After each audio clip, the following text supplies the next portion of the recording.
I've done a lot of weddings in 45 years, but this is my first time being at a Walmart. I've been to Hawaii and everywhere else, but this is the first time here. So it's going to be exciting.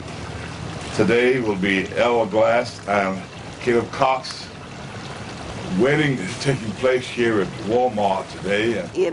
I, Caleb, take the Ella to be my husband, to have and to hold, for better for worse. I pledge you my faith. My faith. The bride will place the ring upon the finger of... We were doing our registry online on Walmart's website, and she noticed the contest they were holding. Then we heard in May that we had won, so we're getting our wedding here. Until death do part. God bless you real, real good, and may happy to your life. There you stand. It was amazing. It was perfect, and I'm just so glad that they had us here.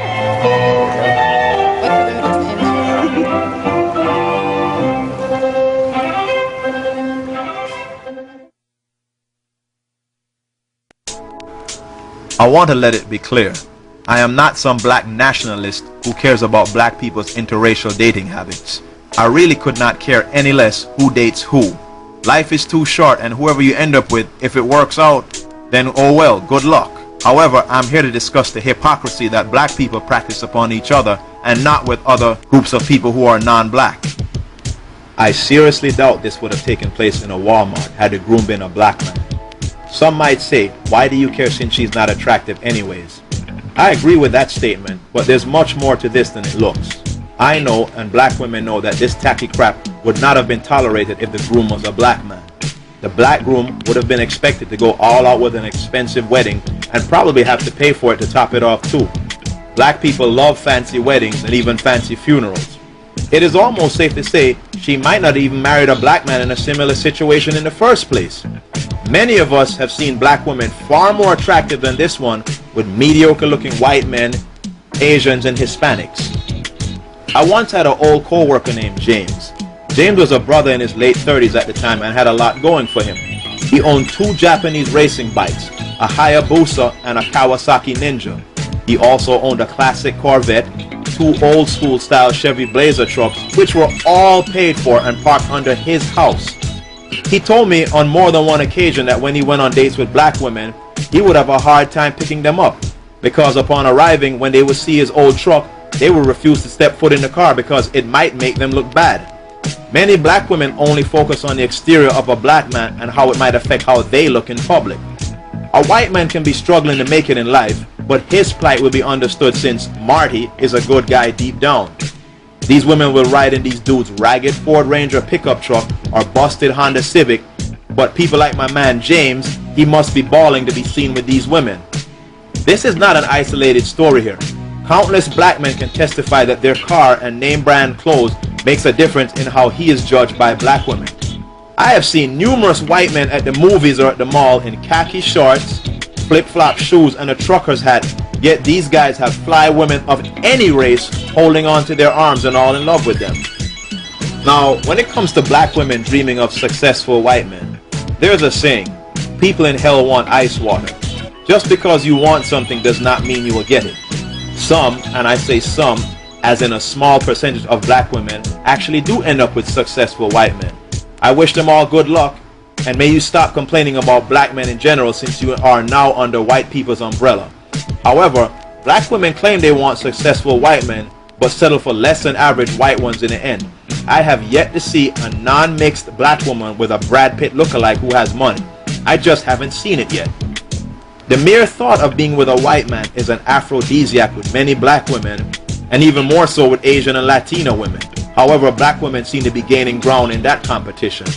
Black women will look right past the failures of a mediocre white man and focus on his good side, but ignore many of the faults, even if it includes racial insults hurled at them. Even a beating from a white man is less offensive than one from a black man. Black men are also guilty of this behavior as well. Now take a look at this damn idiot right here. Just look at him. Just look at the buffoonery he engaged in to get attention from an old white actress who looks like she might drop dead any day now.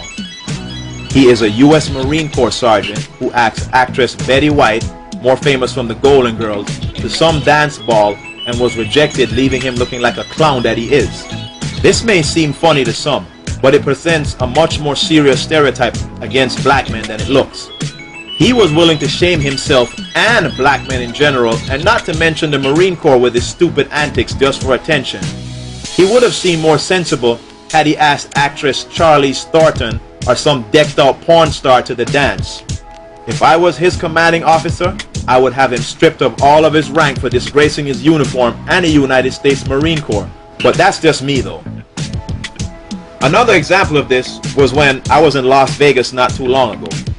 Many of the people in Las Vegas are said to be from California, so I assume the same California mentality is there.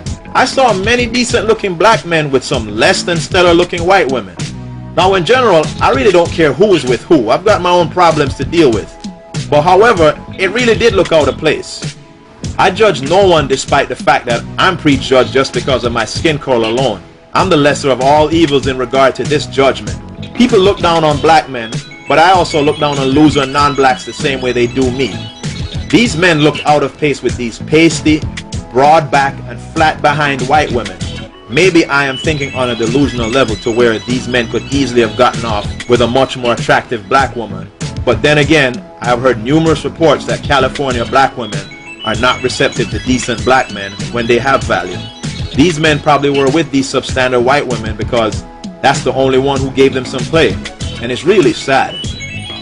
In conclusion, basically, whites and other non-blacks can get by with minimal effort, income, looks, and social status to please a black mate. As black people, we raise the bar so high with each other that few can get over it. I personally do not bother with any unrealistic expectations from any race or woman anymore. I've done that before in the past, I'm tired of it, and I will not be bothered anymore. I consider myself to be a very fortunate black man to have a job, being free of children, drugs, diseases, and criminal records. There are many women who will say, you're nothing but a nigger anyways, so who do you think you are? Okay, I would just be that one nigger who had the balls to keep it moving past you.